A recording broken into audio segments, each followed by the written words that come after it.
Palomillas, sean todos bienvenidos a este primer episodio del podcast Aurinegro, este nuevo proyecto donde queremos compartirles las historias de vida de toda la gente que conforma esta institución. Y bueno, para este primer episodio tenemos un invitado muy especial. Arrancaremos con nuestro director técnico, Hugo Castillo. Y pues nada, tocayo, darte la bienvenida. Muchas gracias. No, gracias a ti, Hugo, y bueno, es un gusto, un placer siempre estar apoyando este tipo de iniciativa que tiene el equipo y bueno, a dar el primer paso, que es el más difícil, ¿no? Así es, pues bueno, el primer capítulo. Y la primera pregunta, yo sé que muchos, incluso ahorita lo platicamos, te conocen por ese icónico gol con el América en el Estadio Azteca, pero quiero empezar hablando de otra cancha y de otro equipo, del Bocaí y de la cancha de Tres Arroyos. Nos volvió un poquito para atrás, ¿no? Sí, Bocaí. un poquito. Bueno, mi historia en las canchas de fútbol empezaron desde bebé, con mi mamá, con mi papá, con mi familia. Mi papá tenía un equipo de los torneos de los fines de semana, al cual lo llamaban Bocaí. La I en Paraguay significa grande. Por ejemplo, Iguazú significa agua grande. Entonces, así se llamaba el equipo de mi papá. Y bueno, ahí empezamos a jugar con Sergio, con mi hermano. Y era todos los fines de semana ir a una cancha diferente ahí de la zona, donde los torneos duraban ese día, un día solo, ¿no? Torneo relámpago. Empezábamos muy temprano y era pasar todo el día ahí. Esa fue nuestra crianza, ¿no? ¿Y cómo eran esos primeros partidos? ¿Jugaban contra gente de su edad o gente más grande? ¿Era una liga libre?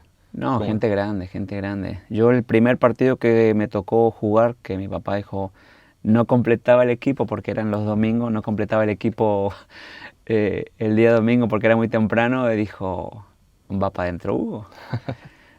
Yo feliz, Sergio ya jugaba porque era más grande, ¿no? Yo feliz porque iba a empezar a jugar, eran toda gente grande. La que sufrió muchísimo fue mi mamá. Sí, porque era muy chiquito para jugar contra gente tan grande y más cómo eran esos torneos, entonces debuté, jugué un rato ahí hasta que llegaron los demás y pudieron completar el equipo y ya me salí. Me imagino que, esa experiencia contra jugadores más grandes, obviamente los fue fogueando para que fueran creciendo como jugadores. De ahí, tanto tú, tu hermano que es 1 año o 2 mayor que tú. 2 años más. 2 años sí. más grande.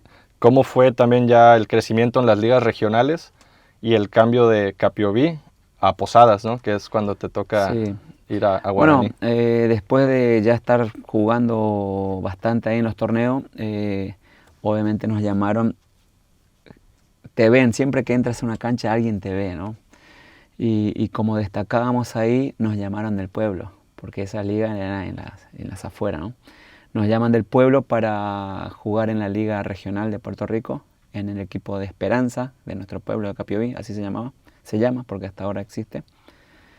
Y fue nuestro primer paso, ¿no? A la Liga Regional, ya algo más estructurado, un poco mejor organizado, donde tenías que tener una ficha, donde tenías que tener entrenamientos.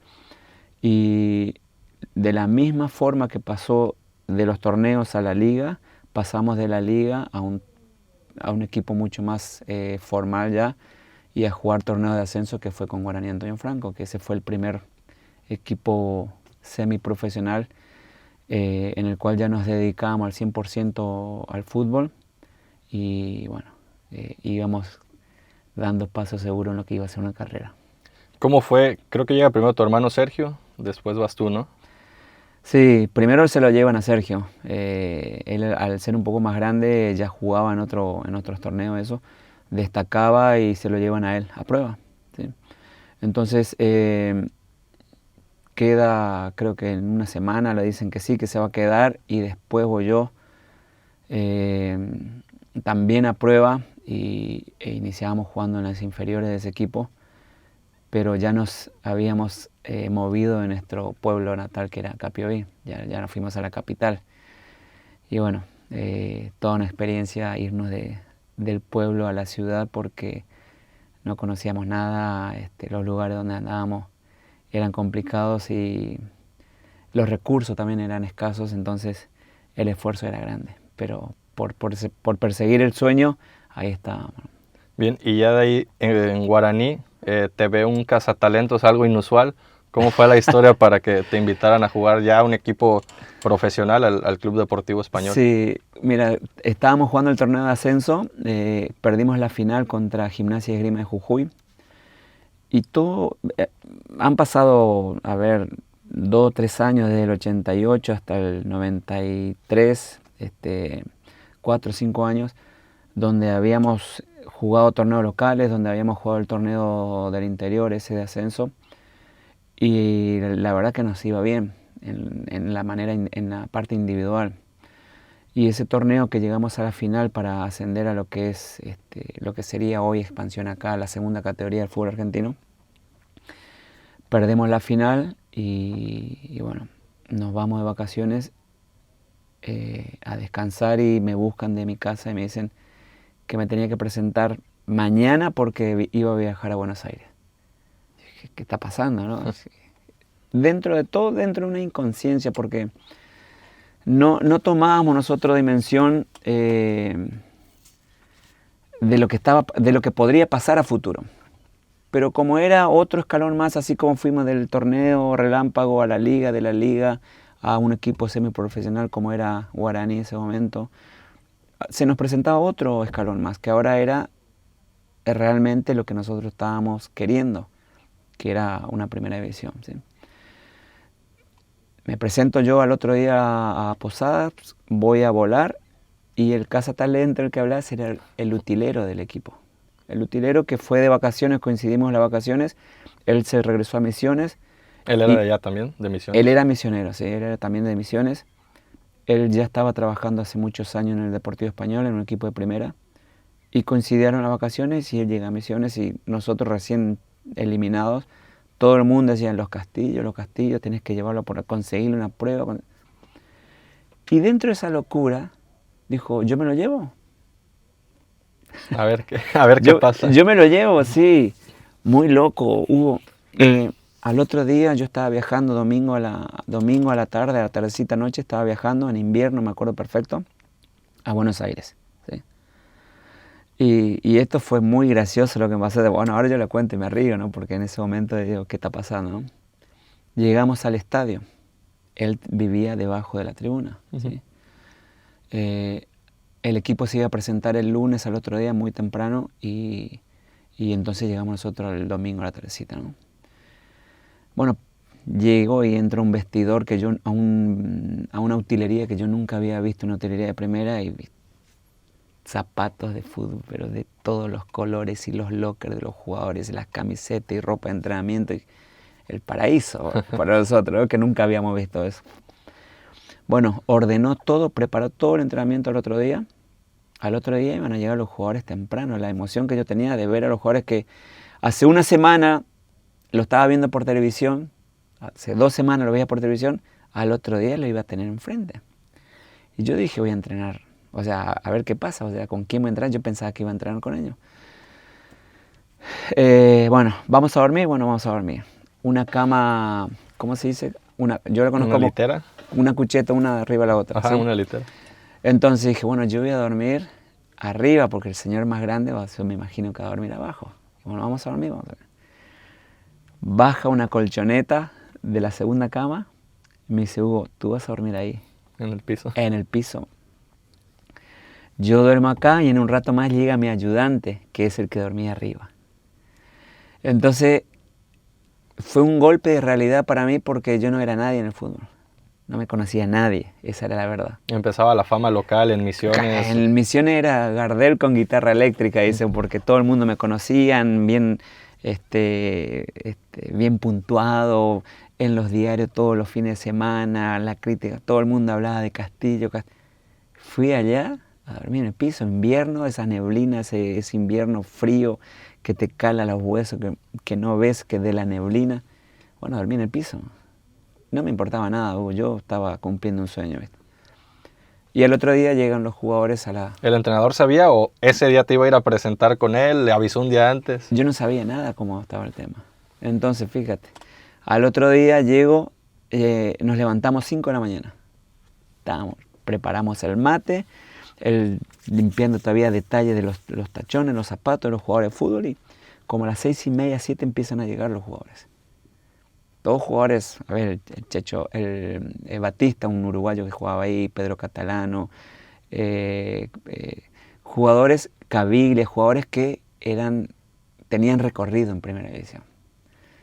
El hermano de Pupi Zanetti, Varela, no sé, Campañolo, el portero que vino a atajar a Tigre.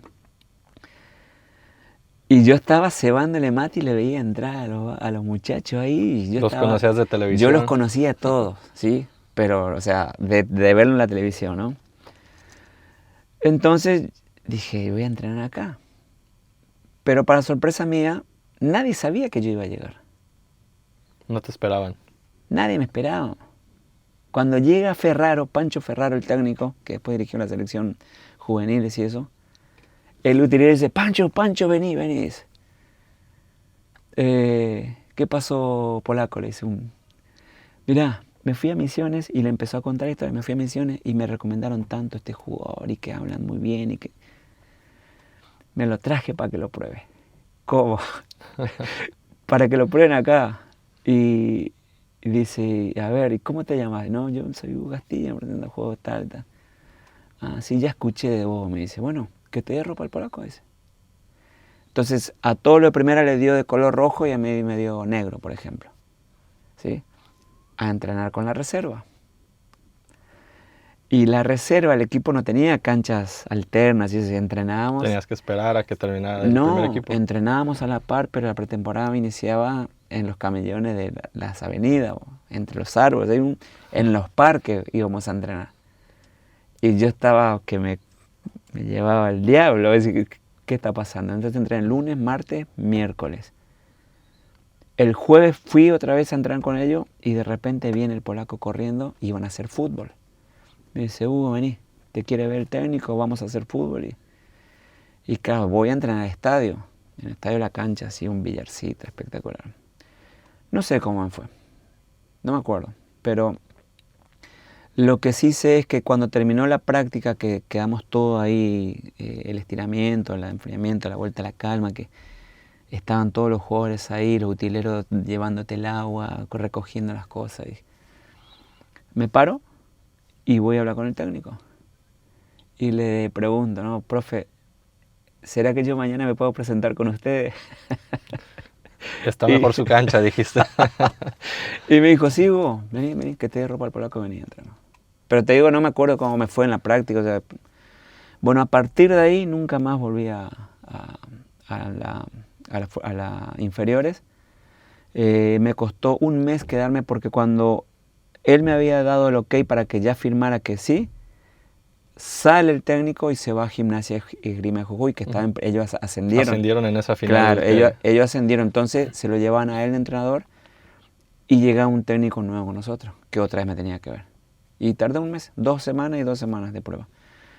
Pero nunca más, o sea, una vez que me dijeron que sí, ya nunca más entrené con fuerza básica. O sea, yo nunca hice inferior en ningún lado. ¿No tenías ese proceso de categoría tras categoría? Tenía el proceso de los torneos relámpago con mi papá, ¿ves? Que eso realmente yo creo que fue fundamental para el crecimiento. Bueno, la resistencia física también, ¿no? De que tienes que jugar varios partidos seguidos. Sí, todo el día. ¿Y cuánto tardó en que fuera ya tu debut en primera división? Y también después cómo llega tu hermano. No, y una vez que me dan el ok para quedarme, yo voy a presentar los papeles y yo tenía la carpeta así de recortes de mi mamá. Y yo me llevé. Entonces cuando vamos a hablar con la directiva, él viendo la carpeta dice, pero acá hay otro Castillo también. Y dije, bueno, de eso queríamos hablar también.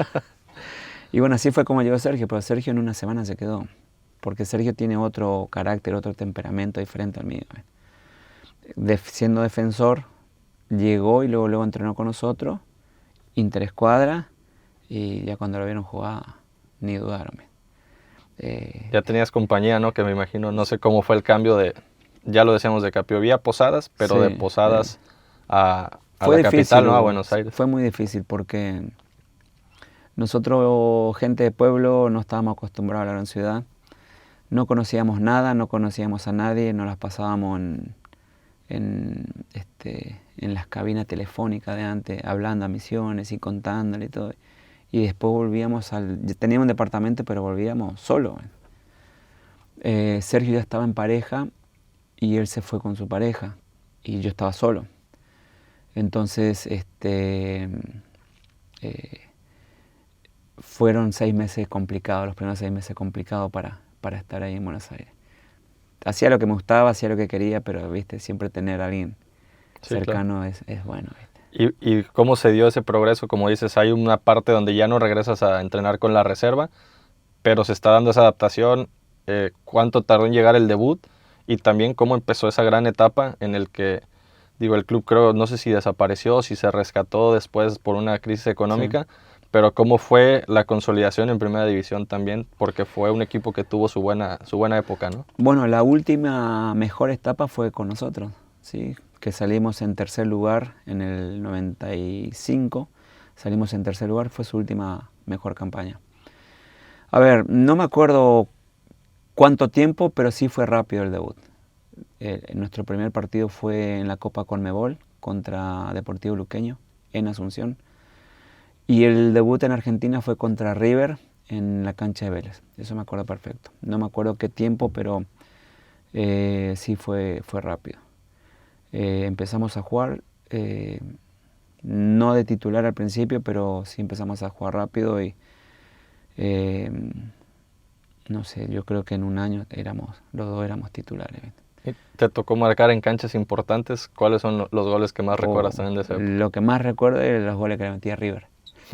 Eres de Boca, ¿no? Soy de Boca. A Boca también le metí goles, pero un día ganamos un partido contra River en la cancha de River y 2 goles metí yo. Uno muy lindo. Eso es de lo que más me acuerdo de Español. Después de esa campaña me tocó hacer muchos goles y bueno, todo tiene bonitos recuerdos contra San Lorenzo, contra Argentino Junior, o sea, canchas complicadas. Fue una experiencia espectacular porque un equipo que peleaba siempre abajo, de repente nos encontramos, ¿viste? Cuando sucede que se alinean los planetas y encontrás un buen equipo y los resultados te acompañan y bueno, todo cuando vas en ese momento, cuando vas ganando, cuando las cosas se van dando, todo es dulce, ¿viste? Porque también peleamos el descenso años anteriores, ¿viste? Y en ese momento, hablando de los momentos dulces, te tocó una convocatoria, bueno, la primera convocatoria a selección, creo que es en el 95. ¿Cómo lo viviste? Si ya decíamos que para ti fue un cambio enorme llegar a ese vestidor de Deportivo Español, ¿cómo fue llegar al de la selección argentina? A ver, yo le digo a los muchachos hoy que se la tienen que creer. Porque dentro de la cancha son 11 contra 11, son 1 contra 1, y si estás en la misma cancha que todo, es por algo. Entonces, tienes que creértela, y cuando me tocó la selección, me llamó el técnico Pasarela en ese momento, me llamó a la oficina del club y que quería juntarse conmigo. Ya venía ¿cómo se llama? El rumor de que yo podría ser convocado, ¿no? Me llamó el técnico que me citó a una junta al centro, en el microcentro de Buenos Aires. Me voy y bueno, una oficina ahí donde me explicaba por qué me llamaba y qué quería de mí y cuáles iban a ser los pasos siguientes, ¿no? Entonces me presenté en AFA. No digo difícil porque fue una experiencia maravillosa para mí. Yo lo disfruté al 100%. Con muy pocas posibilidades de tener un proceso en selección porque, a ver, Argentina se caracteriza por tener una selección casi europea, o sea, claro, argentinos que juegan en Europa, ¿sí? Y el hecho que yo sea convocado hablaba de que estaba haciendo las cosas bien. Lo mismo me dijo Pasarela: oye, te estoy llamando por lo que estás haciendo, nada más. O sea, eso es lo que quiero que sigas haciendo. Llegar a AFA, me llevó Sergio, me acuerdo, y entrar al vestidor fue difícil, sí, pero una vez que estabas cambiado y que estábamos todos iguales y que entras a la cancha de entrenamiento y es fútbol, no pasa nada ahí, somos todos iguales. Después la diferencia sí, o sea, ya cuando me tocó ir a España, los europeos se nos juntaron allá, a ver, Batistuta, Abel Balbo, Chamot, Zanetti, ¿Veías Simeone, que se iba la oportunidad de debutar en eso? No, ¿cómo? Estaba bien complicado, ¿ves? De Argentina estaba el Burrito Ortega, estaba Marcelo Gallardo, Rambert. Fue una selección con muchas grandes figuras. Lo que representaba Batistuta en ese momento para la selección era impresionante lo que movía, o sea, donde nos parábamos. Está bien, es la selección argentina, ¿sí? Y obviamente genera cosas, pero el nombre propio, Batistuta era el referente número uno que tenía la selección, y donde nos parábamos era una locura de gente. Yo lo aproveché. ¿En qué sentido? Te das cuenta que la vida te da oportunidades y uno lo que necesita es estar preparado. Porque hablamos de que yo inicié en un torneo regional, en un torneo relámpago, jugando en los ranchos allá con mi papá y el equipo de mi papá. Y de repente estar en la selección argentina. Fue todo un poco inconsciente todo lo que pasó. No le dabas la magnitud, ¿no? Nunca le di. ¿Sabes por qué? Porque yo veía fútbol con mi hermano, con Sergio, veíamos fútbol y siempre decíamos, nosotros queremos jugar ahí en esa cancha, ¿sí? Hugo, nunca pensamos que se podía vivir del fútbol. Nunca supimos nosotros de que el fútbol nos iba a dar a nosotros para vivir. Estaba el sueño, pero hasta en ese momento ya muy adentro te diste cuenta que podías hacer. Nosotros nada más queríamos jugar a la pelota. Y yo creo que eso fue determinante para llegar hasta donde llegamos, porque realmente no estábamos buscando ganar dinero o ser famosos. Nosotros queríamos jugar en la cancha de River o en la cancha de Boca porque veíamos los partidos ahí y ese era nuestro sueño. Totalmente inconsciente y sin saber qué podría generar estar ahí. Ya una vez que llegamos a Primera División, que los jugadores llegaban con sus carras, en la madre, ¿dónde estamos? ¿Sí? No teníamos idea de que era otro mundo. Pero hasta Primera División. Ya estando ahí, ¿no? Estando ahí, incluso en Misiones, ahí en Posada, en la capital, seguíamos haciendo lo que nos gustaba, pero sin conciencia, o sea, todo el esfuerzo. Nosotros para ir a entrenar caminábamos 3 o 4 kilómetros con Sergio. No teníamos para el autobús, te lo puede decir Sergio, que está acá también. Hacíamos el esfuerzo porque nos gustaban. Vivíamos en una piecita donde entraban 2 camas individuales y nada más. O sea, un sacrificio que a nosotros no nos importaba nada. Nosotros queríamos jugar a la pelota, ¿sí? Tomamos conciencia después cuando llegamos a Primera División, bueno, que ya quedó lejos nuestra infancia, nuestra casa, nuestra familia, y nos empezaron a ver de otra manera porque ya están jugando en primera, íbamos a jugar contra River y en la semana desde nuestro pueblo, que van a jugar y que... Claro. O sea, ya empezó a impactar de otra manera. Y recién ahí empezamos a tomar conciencia. Ni siquiera en el primer contrato, porque el primer contrato nos valía, o sea, lo único que nosotros queríamos firmar ya para ir a jugar. Para quedarnos. Entonces, después ya viene lo otro. O sea, tampoco era que ahí nosotros íbamos a poder hacer una diferencia o generar algo. Sabíamos que eran, cada oportunidad que aparecía era un escalón más que nos acercaba a nuestro sueño. ¿Sí? Desde la liga local, desde el amateur, que era semi-amateur, que era el Guaraní, hasta Primera División. Y sabíamos que en Primera División Español no nos iba a dar lo que podríamos pretender. Teníamos que usar, en el buen sentido, a ese equipo para saltar para seguir. Y le das magnitud también al hecho de que no muchos jugadores llegan a Primera División y a ustedes les tocó llegar juntos, 2 hermanos, jugar juntos. Sí. ¿Cómo fue también eso? Y con Sergio, a ver, nosotros nos criamos solos. Tenemos una hermana que yo le llevo 16 años. ¿Sí? Imagínate, todo desde chiquito nosotros siempre nos criamos solo con Sergio. Solo porque vivíamos en un rancho, o sea, nuestro vecino más cercano estaba a 1 kilómetro. Y nosotros vivíamos solos y todos los días jugábamos a la pelota, todos los días, sin importar, todos los días jugábamos. Nos criamos juntos. Y así fue en el torneo relámpago. Y después fue así en la liga, Y después fue así en Guaraní. Y después fui así hasta Primera División. Nos separamos cuando, bueno, ya dijo, bueno, para México, me vine yo para México y Sergio siguió su carrera allá. Fue la primera vez que nos separamos y bueno, y hoy continúa la historia otra vez, claro. Juntos, trabajando juntos. Antes de pasar la etapa en México, Tocayo, me gustaría que me cuentes cómo fue el debut. Ya lo decías, al final terminó siendo otra vez en cancha de River, ¿no? Con la selección. ¿En la selección? ¿Contra Colombia? Sí, en la selección sí. Fuimos a jugar a España, no me tocó jugar. Después tuvimos otra convocatoria ahí en Buenos Aires. jugamos contra Colombia y me tocó debutar. Cuando Colombia, viste la serie esa, La Selección, que estaban Sí. todos, bueno, esa Colombia. Y ahí sí me tocó jugar un rato. No me acuerdo cuánto, pero para mi gusto fue poco. Creo que tendría que haber jugado Te un hubiera poquito más. gustado más. Un poquito más. Pero entrar en la cancha de River, la selección, híjole, es algo espectacular. Pero yo sabía que la tenía complicada porque lo que hacía Pasarela era estar viendo jugadores. ¿Ves? Pero después al final son muy pocos los jugadores locales que participan en instancias más decisivas y generalmente son todos los jugadores argentinos que juegan en Europa o juegan fuera. ¿Ves? Claro. Así ha sido Argentina. Y digamos, no sé si en ese momento también fue una carta de presentación internacional. No es tan fácil como hoy que quieres ver un jugador de otro país. Pues bueno, hay muchas aplicaciones. Sí. Antes no era tan fácil.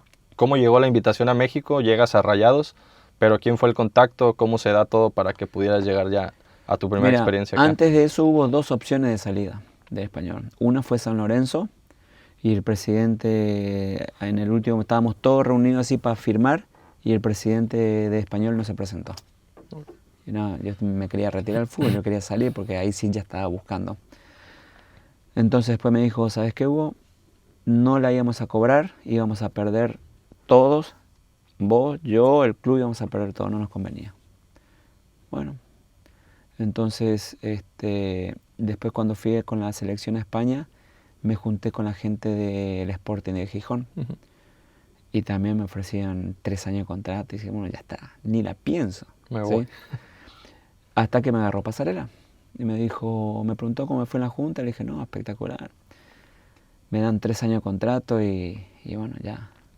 Me dijo, en Argentina, cuando se vende un jugador, cuando se compra un servicio de un jugador, hay un porcentaje que le toca al jugador, es del 15%. Ujú. Eso es obligatorio. Sí.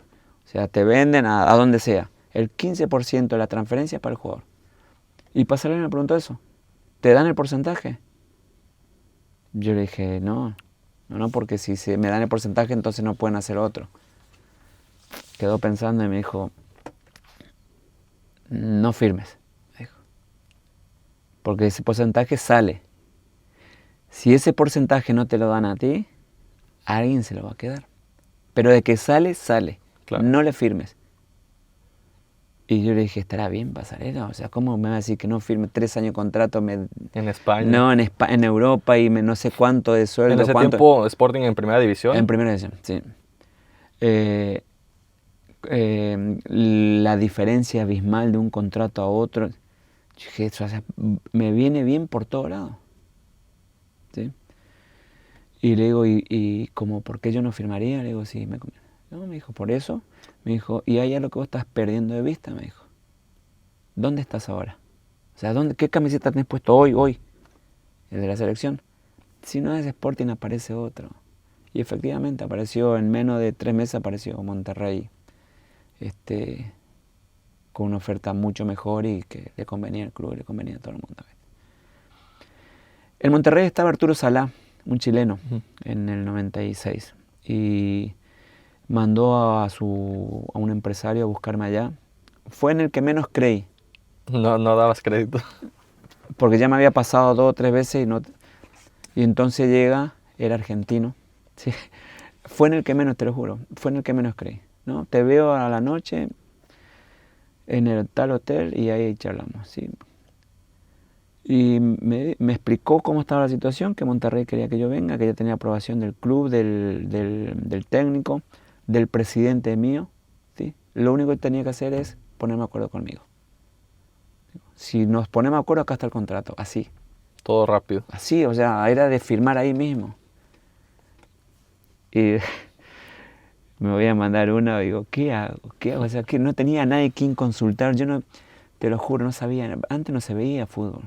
Yo no sabía nada de Monterrey, no sabía que estaba Chivas y América acá. ¿Algún partido de Libertadores? Nada, o sea, pero México también no participaba en Libertadores. Ah, claro. No se veía, o sea, yo no sabía nada del fútbol mexicano. Menos de una ciudad que se llama Monterrey, menos de un equipo que se llama Monterrey. Entonces, mira, este es el contrato. Y yo miré el contrato y dije, ahora la firmo ya.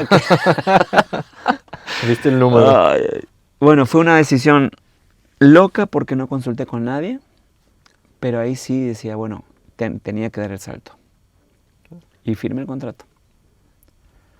Al firmar el contrato, al otro día ya se hizo oficial y a la semana estaba viajando a México. ¿Y llegaste en ese entonces solo?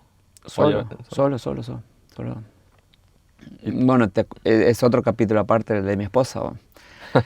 Llegué solo porque yo ya estaba casado, pero llegué solo acá porque... Para ver de qué se trataba primero, claro, ¿no? para ver a dónde iba, de qué se trataba, iba a buscar dónde quedarme y todo. Y llegué a Monterrey, una ciudad dividida, ¿no? Primero la parte vieja, la parte antigua, digamos, y después la nueva, que es San Pedro y eso. Y yo llegué y estuve nada más en la parte vieja, porque me hicieron todos los estudios, todos los análisis, los tests y eso, y me subí en un avión y me fui a la pretemporada. No conocí lo de San Pedro y eso. ¿Y dónde hicieron pretemporada? Acá en La Piedad, en León, en la parte de Guanajuato, en todo Guanajuato. Aterrizamos en León, me acuerdo. El médico me esperó, me hizo todos los estudios y nos subimos en un avioncito de 8 pasajeros con hélice y me fui. Entonces yo hablaba Argentina y decía, ¿y la ciudad? Bueno, más o menos. Bueno, la ciudad más o menos. Yo la comparaba con Paraguay. Pero bueno, vamos a estar bien y todo. Sí, no tan convencido al inicio. Pero después, bueno, llegué con el equipo y ya los hoteles donde estábamos y el movimiento que veía ya cambiaba. ¿Ves? Así que bueno, ahí empezó la carrera en México, en Monterrey. Hubo 3 torneos donde hubo cambios de técnico, no te tocó creo que ninguno la calificación a liguilla. ¿Cómo viviste ese proceso de adaptación también a un país nuevo? ¿Y cómo llegó después la llamada del Atlas? Sí, teníamos un equipo grande, o sea, tenía muchos nombres, gente grande, de experiencia, pero no, nos llevábamos muy bien, éramos muy, ¿cómo te puedo decir? Un grupo muy bueno, pero no como equipo, ¿viste? No logramos ensamblarnos como equipo. Arturo, el que el técnico me trajo, duró poco, duró un torneo y medio y se fue, le dieron las gracias. Y bueno, ahí llegó Tomás Boy, no, Arturo Lostanau, un peruano, creo que ya falleció. Después tuvo Tomás Boy, un interinato también de alguien de ahí. Y duré 1 año y medio, me costó la adaptación, yo no conocía el fútbol,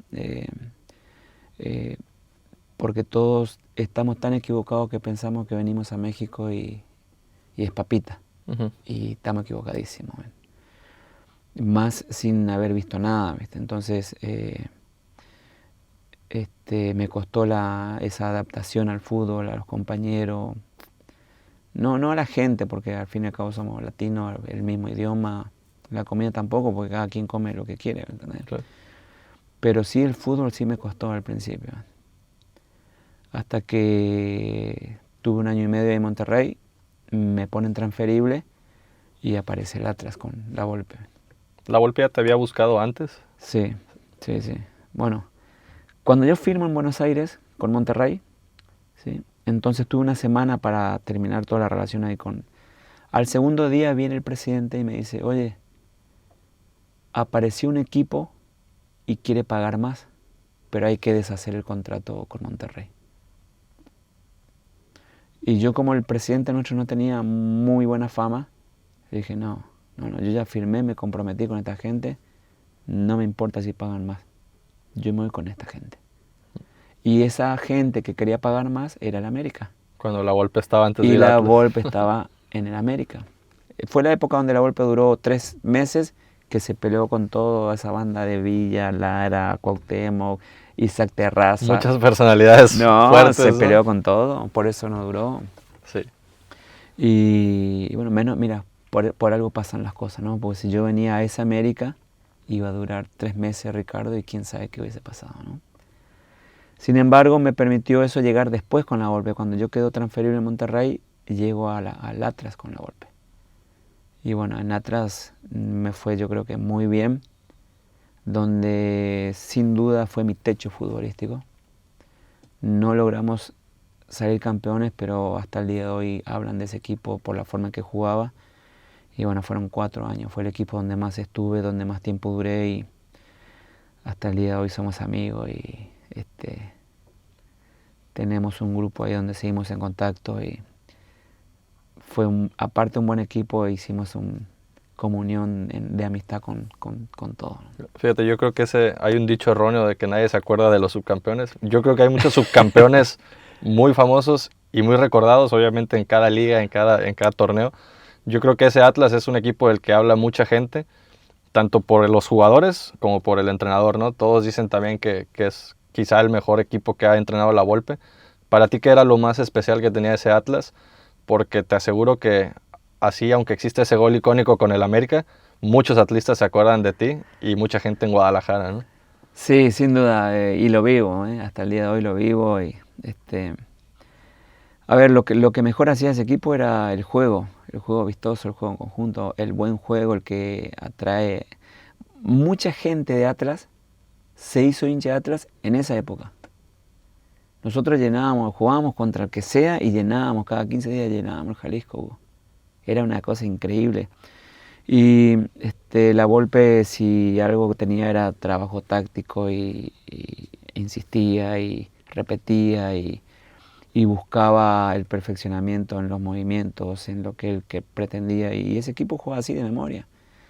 Era tanta la confianza que hizo crecer a los chicos de 18, 20, 22 años, una camada extraordinaria, lo llevó a su tope futbolístico. Y todos hicieron carrera. Omar Briceño, el Chato Rodríguez, el Tato Torres, Cepeda, Cabuto, Mario Méndez, Osorno, todos hicieron carrera. Fue toda esa camada que salió en una época, en una misma época, digamos, en un mismo periodo. Fue una camada impresionante.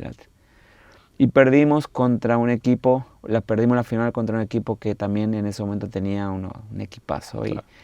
Pero tenía un equipo con, aparte de jerarquía, con jugadores de más experiencia. Y creo que uno de los mejores goleadores y extranjeros que tuvo el fútbol mexicano en su historia, que fue Cardoso, ¿no? Cardoso. Y no digo para que quede bien con un amigo que está acá al lado, pero...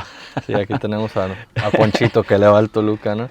Pero sí, nos tocó perder esa final, pero yo creo que también es bien recordada y bueno, el fútbol es así. Oye, te tocó por ahí coincidir con el primer entrenador del Club Atlético La Paz, ¿te tocó todavía coincidir con Jimmy Durán? Ah, Jaimito, sí, él venía, era una camada más chica, Jaimito. Pero creo que sí, debuta también, después de la final, ¿no? Sí, después de la final, sí. Porque la final fue en el 99 y él creo que debutó en el 2001 más o menos habrá debutado. No, y Atlas siempre fue eso, su cantera, y de ahí sacaba jugadores y de ahí vendía. Así se manejó siempre en Atlas. Sí, era la filosofía, ¿no? Esa era su filosofía y siempre sacaba buenos jugadores. Sí, a día de hoy. Oye, y también ya hablamos de la Volpe, por ahí me tocó leer también algunas cosas que has dicho sobre La Puente. Después del paso por Atlas, llegas a América, que creo que también ya te había buscado La Puente alguna vez, ¿no? Sí, La Puente me buscó cuando estaba en el Atlante y Atlas no me dejó salir, Ricardo no quiso que salga. Entonces, cuando quedo transferido después de estar 4 años en Atlas, La Puente estaba en América y me habla. Como dice Sergio, déjame pensar. Bueno. Está bien. Oye, ¿nomás te habían propuesto 6 meses en América? No, firmé por 6 meses. Ajá. O sea, la idea de llegar a América era, oye, contrato por 6 meses. Bueno, yo estaba sin equipo. Me voy 6 meses. Y a ver qué pasa. Y a ver qué pasa después. Y fíjate lo que fue el primer torneo que llegas. Sí. Cuéntanos cómo fue esa final. Bueno, en general todo el torneo, ¿no? Llegamos, me acuerdo que llegó Álvaro Ortiz, llegó Marcelo Lipatín, un uruguayo brasileño. O sea, llegamos gente, no gente de tanto cartel. Uh-huh. Sí, buenos jugadores, pero no de tanto cartel. Entonces, el único que tenía de cartel era Iván Zamorano. Claro. Que venía de Italia y era la figura máxima. Después tenías jugadores de mucha trayectoria, Duilio, Pavel Pardo, Adolfo Ríos, Germán, Lara, jugadores que han tenido mucha trayectoria, pero acá. Claro. Pero no como llegan hoy vamos a traer el francés, vamos a traer el brasileño. No. ¿Y maneras diferentes de manejar vestidor? Porque también, como dices, era un vestidor Sí. en ese que le toca la Volpe a este que les toca a ustedes. A ver, yo creo que es como le caigas al grupo. ¿Sí? Porque yo no tuve problema en ningún vestidor, ni en el de la selección. Porque es como al fin y al cabo somos seres humanos y te van conociendo, y el personaje del fútbol es dentro de la cancha, ¿viste? Después vos tenés que mantener una autenticidad como persona, ¿viste? No la puedes abandonar. Entonces, al principio obviamente, claro, llegás y todos te saludan por respeto y eso, pero el día a día entras enseguida. La Puente cuando llegué yo me dijo todo, a ver, todos somos gente de fútbol, no necesitamos presentación.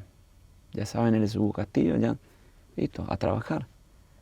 Y así te vas metiendo y te van conociendo y vas haciendo amigos, te acercás con uno, con otro. Y la verdad que también me llevé muy bien, a ver, con Ricardo Roja, el chileno, con Germán, también hasta el día de hoy tenemos amistad. A ver, con Duilio me tocó trabajar también después, ya ya de retirados, en Rayados. A ver, la persona está primero que el jugador. El jugador de fútbol yo creo que es un personaje, es el que vive en la burbuja, es el que tiene que hacer las cosas, pero dentro del rectángulo después está la persona, que es la que tiene que ser, es lo más importante para mantenerte, para caer bien o mal, ¿sí? Porque de eso depende, ¿viste? Y créeme que en el fútbol todo se sabe. Claro. Así. Y justo de lo que se escucha de La Puente es justo ese trato humano, ¿no? Ese trato personal. Y les toca romper una sequía de 13 años de la América sin quedar campeón. ¿Cómo viviste pues todo ese torneo, pero sobre todo obviamente ese momento de la final?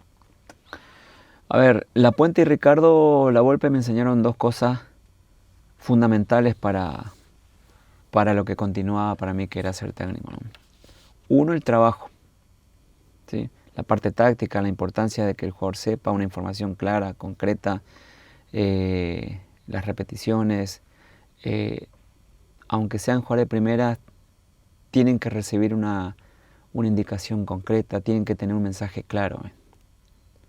Y Ricardo era eso. Por ahí se pasaba un poco al otro extremo, pero era eso, indicación concreta y repetir, mecanizar, y el equipo tiene que saber a lo que juega. ¿Ves?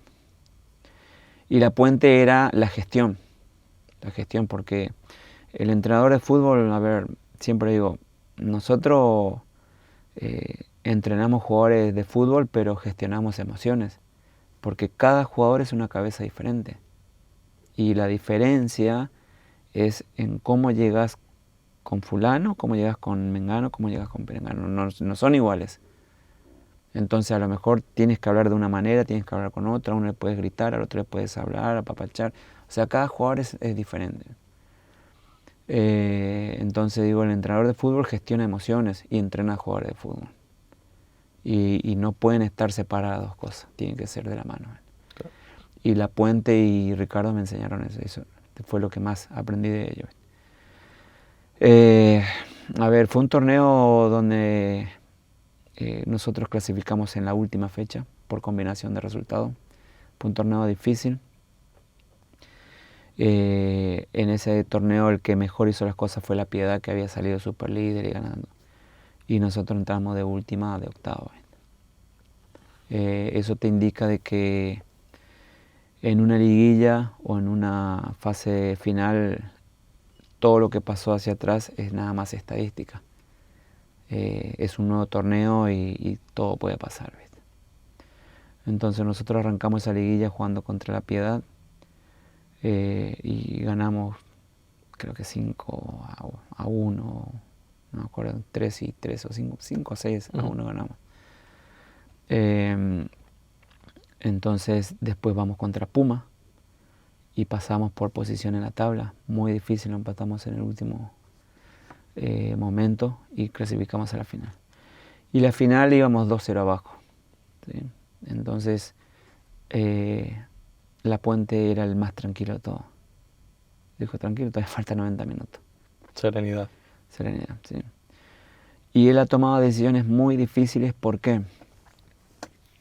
En esa final jugaron chicos de las inferiores. Me acuerdo, creo que fue... Este chico se llama... Después tuvo un accidente, Carlos... Andrade. No. Que después tuvo un accidente cerebrovascular ahí en el entrenamiento. Bueno, pero metió a chicos a jugar a la final. Uh-huh. ¿Sí? Esa fue una decisión ya difícil. Y después, por ejemplo, Pavel tuvo un golpe en el primer tiempo que lo saca en el entretiempo. ¿Sí? Pavel no se acuerda nada de ese partido. Tuvo un golpe así que lo noqueó y terminó de jugar el primer tiempo y después ya no lo dejaron entrar. Y ya no lo dejaron entrar. Y fue una decisión de primero la salud. No podemos arriesgar al ser humano. Entonces parecía que todo se complicaba porque salíamos al segundo tiempo con la diferencia todavía de 2 goles. Y después, a ver, en el primer gol, después del primer gol, creo que ahí mismo sale expulsado en una misma jugada, en la siguiente jugada sale expulsado Luis Pérez. Entonces el momento anímico se vuelca totalmente para nosotros. El Azteca era todo nuestro. Entonces se combinaron ahí un par de cosas que empatamos rápido y fuimos a tiempo compensatorio. Y era el último torneo donde hubo gol de oro, ¿no? Sí, fue la última vez. Pues te tocó hacer el último gol de ese formato, ¿no? Es verdad, terminando el primer tiempo extra, me toca hacer el gol. Y bueno, pasan un montón de cosas. Una es esa estadística, que fue el último torneo que se utilizó esa modalidad del gol de oro. El América volvió a salir campeón después de 13 años. Me tocaba hacer el gol a mí.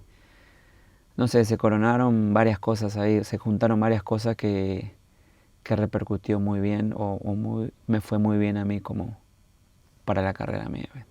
Y también, ¿qué tuvo de especial para ti el Azteca al final como argentinos también, donde se corona Maradona? ¿Cómo fue también para ti el festejo, todo lo que conllevó ese título?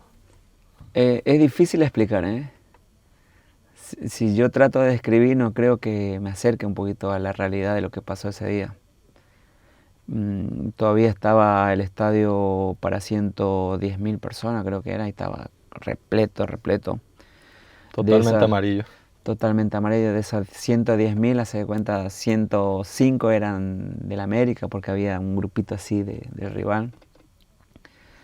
Un estadio imponente, histórico, no solamente por lo de Argentina, sino que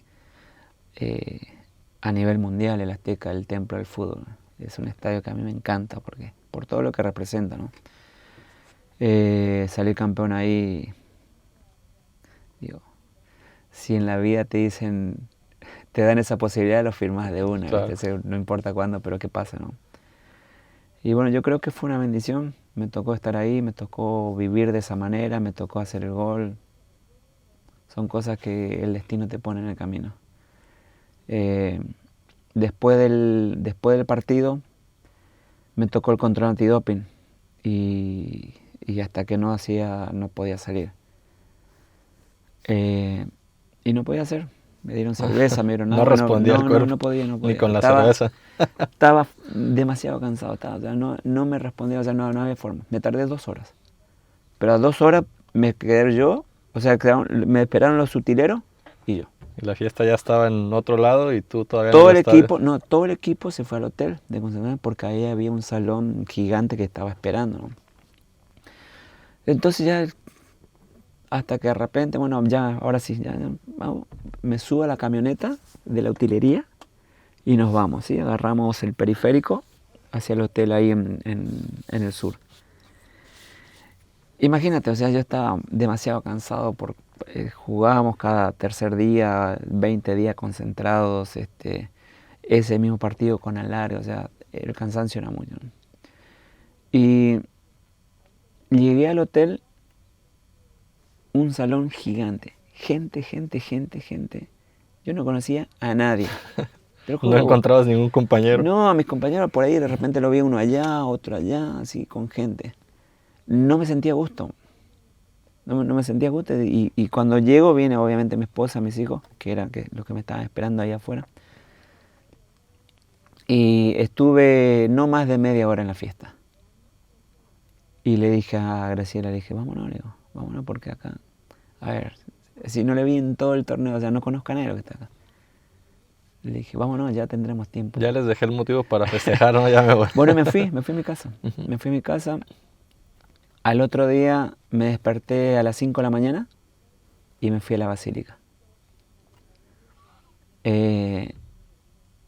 Cumplí la promesa que tenía, me fui a la basílica, me fui a mi casa y a las 6 de la tarde me fui al aeropuerto y me fui a Argentina.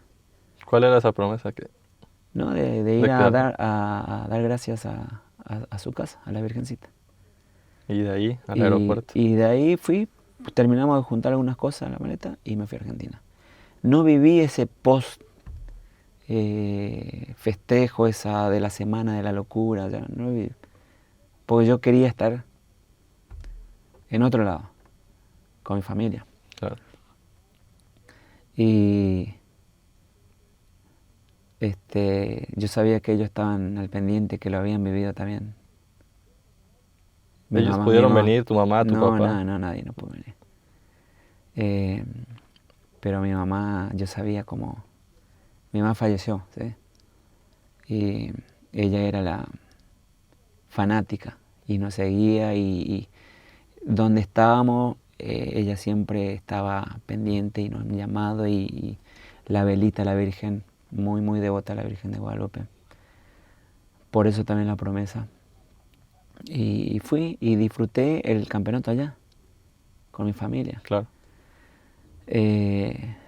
Pienso que el jugador de fútbol,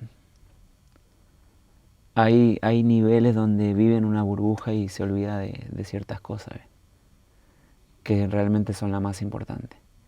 Porque nos toca ahora estar en el fútbol, pero hay una vida y por eso te decía al principio, la esencia del ser humano vos no lo puedes perder, o sea, primero está el ser humano, por eso vos puedes caer bien o mal dentro de un vestidor. Primero está la persona, después está el jugador de fútbol, que tiene sus obligaciones y sus responsabilidades dentro de cancha, pero después queda la persona y esa es la que perdura en el tiempo. ¿Viste? Puede que me adelante un poquito, pero digo, al final, como entrenador te ha tocado también mucho tiempo en fuerzas básicas, en una edad donde pues está todavía en formación el jugador, ¿no? Ahora te toca otro rol, pero ¿qué tratas de transmitir justamente de todo esto que viviste en tu carrera? Más allá de lo táctico que te pudiste llevar de la Volpe, de otras cosas, ¿qué le tratas de transmitir justo en lo personal y en ese actuar que deben de tener para poder estar en un escenario tan complicado, ¿no? Como Primera División? A ver, el joven de hoy debe entender que para intentar hacer una carrera de fútbol, primero que nada tienes que estar bien definido. Debo querer hacer eso, o sea que yo sé que quiero ser jugador de fútbol. Okay. Una vez que vos estás definido que tu objetivo está allá, pues todo tu esfuerzo y toda tu energía va a estar enfocada para recorrer este camino y vas a ir hacia ese objetivo. El jugador que está buscando fama o está buscando dinero, difícilmente llegue. O a lo mejor llega, pero difícilmente haga una carrera que se sostenga. Acuérdate cómo empecé yo la charla, y no sabía cómo se iba a dar, Hugo. Yo solo quería jugar a la pelota. ¿Sí? Y eso me fue llevando a hacer una carrera, de una manera totalmente inconsciente. Y de repente, jugador de fútbol, te dedicas a eso. ¿Sí? Pero yo lo único que quería era jugar a la pelota. Entonces, para jugar y para mantenerme en todos esos escalones que yo te decía que fui logrando, yo tuve que hacer mucho sacrificio. Estar lejos de mi familia, ¿sí?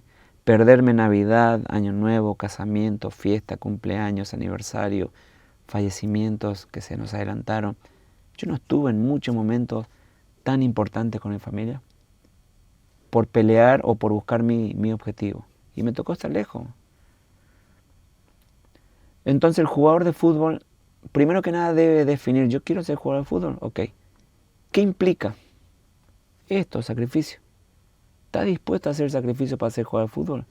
En cuidarte la alimentación, en que cuando todos tus compañeros adolescentes estén de fiesta, tú tienes que estar concentrado, en que tienes que entrenar al 100%. Hay demasiado sacrificio. El fútbol te pide mucho. Si tú no estás dispuesto a darle, te va a hacer a un lado. Oye, tocayo, después de todos estos sacrificios que terminan, obviamente, también teniendo esos momentos felices como los que platicábamos, tu último equipo en México es Santos, por ahí te terminas retirando en donde empezó todo, en Guaraní. ¿Qué pasa en esos años? ¿Cómo llega el tema del retiro? ¿Ya tenías planeado ser entrenador? ¿Cómo surgen todos esos cambios? ¿Y dónde viviste? ¿En México, en Argentina? Sí, yo después de la América fui a Santos. En Santos me lesioné 2 veces de la rodilla. Uno en la pretemporada apenas llegando, que fue un esguince de rodilla fuerte, que me tuvo 1 mes y medio fuera. Y después cuando retomé, que otra vez estaba arrancando, me lesioné el cruzado. 8 o 9 meses, ¿no? Sí, entonces yo ya estaba haciendo el curso de técnico en Santos y sabía que me iba a retirar a los 35 años. ¿Lo tenías decidido desde Ya siempre? lo tenía decidido, sí. Entonces cuando pasó eso me retiré, punto, sin vuelta de hoja. Me fui a Argentina más que nada para tratar de empezar a hacer lo que yo quería, que era dirigir. La gente allá quería que yo juegue todavía 6 meses más para que yo me metiera y después continuara como entrenador.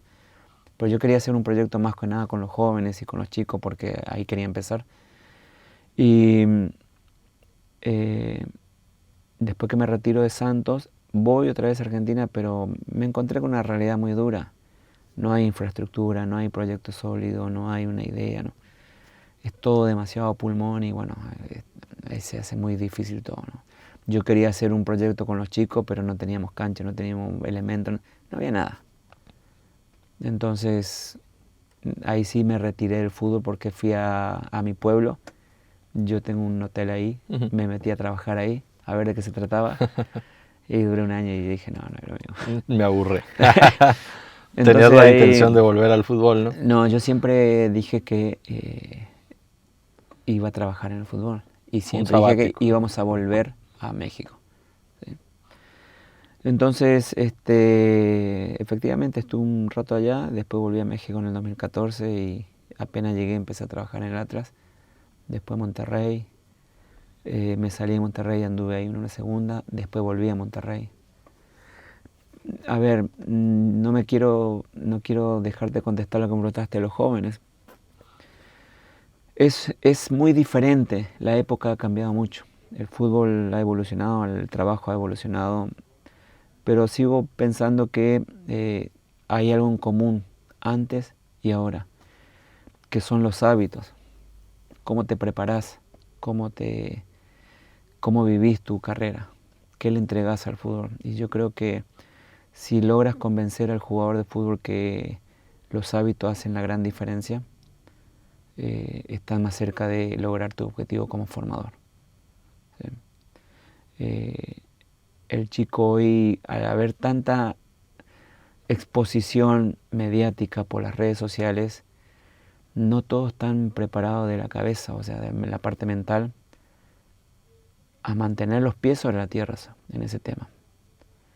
Y es muy fácil que chicos jóvenes que empiezan a aparecer por todos lados les cueste un poco. No te generalizo porque también hay casos espectaculares. A ver, Morita, el de Cholo. Es un chico totalmente centrado, con un gran talento que seguramente va a hacer una gran carrera. Pero tiene una base, tiene una familia atrás, claro, que le deben estar indicando, le deben estar aterrizando.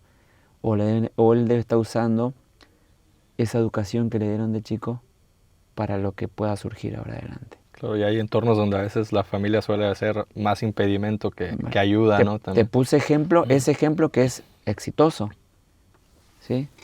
Pero ¿cuántos otros ejemplos hay que la misma familia es la que le tira para abajo? A lo mejor por algún sueño frustrado, por ahí algún papá que no ve reflejado en su hijo algo que él no pudo ser y lo exige de mala manera. Hay que dejarlo ser al chico, que si el chico quiere, lo puede lograr tranquilamente. Hay que acompañarlo, hay que apoyarlo. Pero no más de eso. Después pones en práctica la educación que le diste durante toda su niñez. Oye, Tocayo, y en esa experiencia al final te tocó ser campeón con Rayados en sub-20. El primer equipo es Atlas y te toca un interinato.